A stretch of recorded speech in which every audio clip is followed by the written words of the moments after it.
Assalamualaikum warahmatullahi wabarakatuh. Selamat pagi anak-anakku yang Bapak cintai dan Bapak banggakan, khususnya anak-anak siswa-siswi SMK Bina Siswa 2 Cililin. Alhamdulillahirabbil alamin wa bihi nasta'in wa la umuri dunya wa din wa ala alihi washabbi ajmain amma ba'du. Alhamdulillah, pada kesempatan yang luar biasa berbahagia ini, di saat pandemi seperti ini tidak menjadi masalah untuk kita melaksanakan yang namanya proses belajar mengajar. Betul? Baik. Kenapa tidak menjadi masalah? Karena yang menjadi masalah adalah bagaimana orang-orang yang tidak mau melaksanakan proses belajar mengajar. Meskipun kita belajar secara daring, tapi tidak menutup kemungkinan, ya.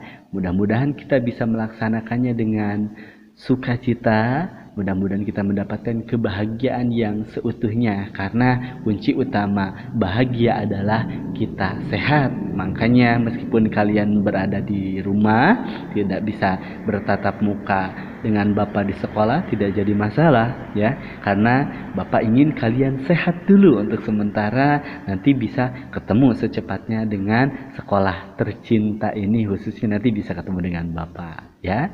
Baik, luar biasa. Mungkin kalian belum terlalu mengenal Bapak lebih jauh mungkin, ya. Baik, khususnya untuk kelas 10, ya. Oke, Bapak izin berkenalan lagi. Nama Bapak adalah Saiful Romdon, ya. Di sini khususnya di kelas 10 Bapak akan mengajarkan terkait dengan pelajaran seni budaya. Oke, sudah siap kalian belajar daring di hari ini? Oke. Sebelum kita melanjutkan ke materi, ya, karena Bapak tahu di sini ada yang baru bangun mungkin ada yang belum sarapan juga ada yang lagi main diingetin temannya ada materi daring hari ini, ada juga. Gak jadi masalah, ya. Apapun keadaan kalian, kondisi kalian, yang penting kalian pantengin terus, ya, video ini, ya. Meskipun tidak lihat Bapak, ya, tapi kalian bisa mendengarkan suara Bapak. Mudah-mudahan kalian mendapatkan kebahagiaan untuk belajar, mendapatkan ilmu yang bermanfaat. Oke, sudah siapkah? Kalau belum siap, silakan kalian persiapkan buku catatannya, ya. Jangan lupa ballpointnya juga, ya, untuk mencatat materi yang akan Bapak sampaikan. Oke. Kita lanjut langsung ke materi, ya. Kita percepat, ya, karena kalau videonya cepat kemudian tidak bertele-tele dan berisi, ya, otomatis tidak akan menyedot kuota terlalu banyak. Betul tidaklah? Luar biasa, ya, karena insya Allah Bapak selalu memahami kalian semua di sana. Yang penting kalian bahagia, sehat, selamat, dan sentosa. Oke. Kita langsung saja ke materi. Kita akan belajar terkait materi seni budaya, ya. Bab 1 kita akan belajar tentang berkarya seni rupa, ya. Oke, kita garis bawahi, ya, sama kalian tulis berkarya seni rupa. Bahwa berkarya seni rupa terbagi ke dalam 2 bagian, ya. Ingat, ada dua. Oke, yang pertama ada 2 dimensi, ya. Yang kedua ada yang namanya 3 dimensi. Ingat, berkarya seni rupa terbagi ke dalam 2 bagian, 2 dimensi dan 3 dimensi. 2 dimensi dan 3 dimensi. 2 dimensi dan 3 dimensi. Paham? Oke, lanjut. Oke, kita lanjut. Tahukah kamu apa sebenarnya seni rupa itu? Ayo, ada yang tahu apa yang dimaksud dengan seni rupa itu? Mungkin nih yang dulu sekolah SMP, MTS tahu, sudah belajar yang namanya seni rupa. Nah, kira-kira apa coba? Bisikan ke dalam suara hati Bapak. Hah? Iya, boleh jadi. Ya, bisa jadi. Oke, siap, ya. Biar lebih abdol, di sini Bapak akan menjelaskannya. Berdasarkan dimensinya, seni rupa terbagi ke dalam dua bagian. Ya, tadi seni rupa 2 dimensi, yang kedua ada seni rupa 3 dimensi. Oke, yang pertama, apa yang dimaksud dengan seni rupa 2 dimensi? Nah, artinya yaitu karya seni yang mempunyai 2 ukuran. Ingat-ingat ya anak-anakku yang Bapak cintai dan Bapak banggakan, bahwa seni rupa 2 dimensi yaitu karya seni yang mempunyai 2 ukuran. Baik ya. Yang kedua, ada yang namanya seni rupa 3 dimensi ya. Seni rupa 3 dimensi yaitu karya seni rupa yang mempunyai 3 ukuran atau memiliki ruangan. Kira-kira ada perbedaan tidak ya? Ada, jelas. Apa itu perbedaannya? Oke, yang pertama kalau 2 dimensi, karya yang mempunyai 2 ukuran ya. Kalau 3 dimensi mempunyai 3 ukuran, kemudian memiliki ruang. Itu perbedaannya. 2 dimensi karya seni yang mempunyai 2 ukuran, 3 dimensi karya seni rupa yang mempunyai 3 ukuran kemudian memiliki ruang. Oke, kita lanjut ya. Kita ke fungsi nih ya.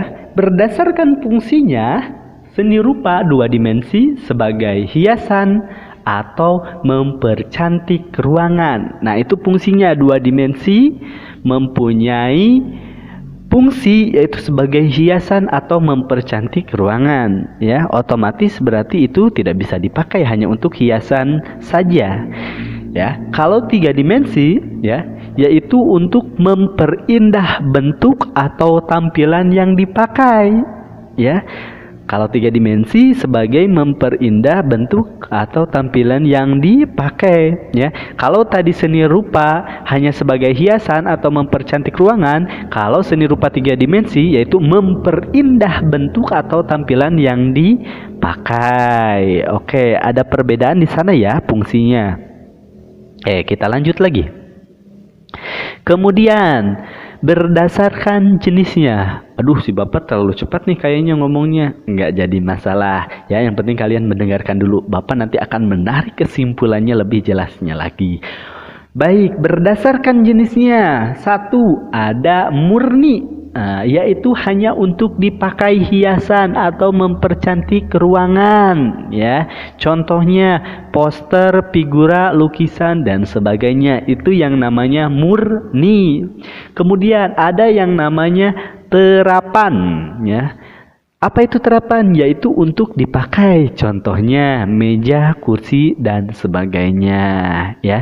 Sekali lagi, berdasarkan jenisnya ada murni, ada terapan. Kalau murni hanya untuk dilihat saja, untuk mempercantik ruangan. Contohnya apa? Poster, figura, lukisan, dan sebagainya. Kalau yang terapan yaitu untuk dipakai, contohnya meja, kursi, dan sebagainya. Oke, kita lanjut lagi nih. Oke, kita lanjut ke 2 dimensi ya. Tadi sudah Bapak jelaskan bahwa yang namanya 2 dimensi yaitu karya seni yang memiliki 2 ukuran ya. Fungsinya sebagai apa? Sebagai hiasan atau mempercantik ruangan. Kemudian jenisnya termasuk jenis apa kalau 2 dimensi? Termasuk ke dalam jenis murni. Kenapa murni, Pak? Karena hanya untuk dilihat saja, untuk mempercantik ruangan saja ya. Oke.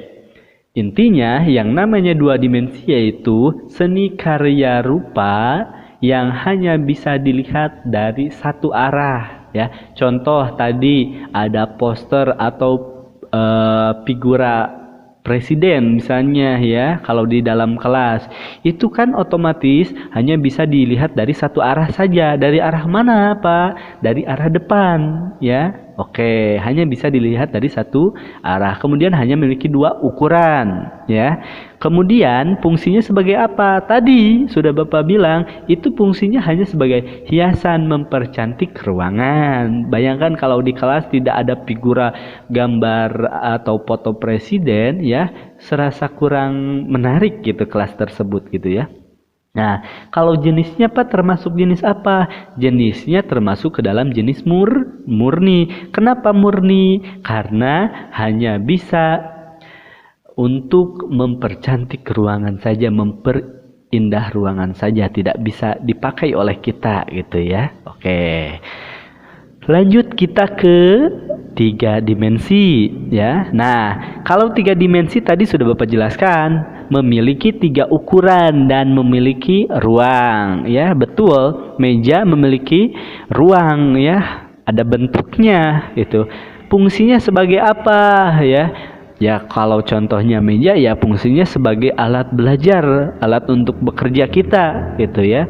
Pak, termasuk jenis apa? Termasuk ke dalam jenis terapan ya.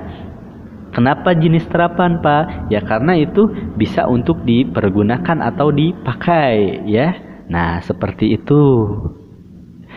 Intinya 2 dimensi dapat dilihat dari satu arah ya.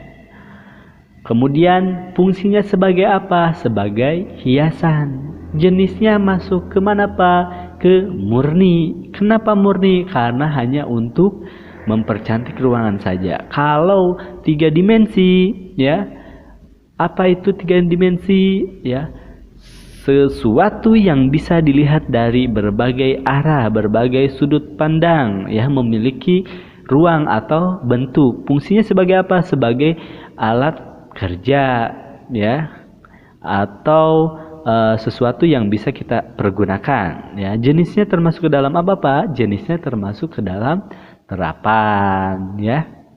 Kenapa terapan? Ya tadi karena bisa dipergunakan oleh kita ya. Oke Pak, banyak tidak 2 dimensi? Banyak. Contohnya apa Pak? Tadi ada poster, figura, kemudian kalau di sekolah ada, di dalam kelas ada jam dinding, ada struktur organigram, jadwal pelajaran, jadwal piket, kemudian ada lukisan, ada whiteboard juga termasuk 2 dimensi gitu ya. Kemudian pintu juga termasuk 2 dimensi ya, karena kita hanya bisa melihat dari satu arah.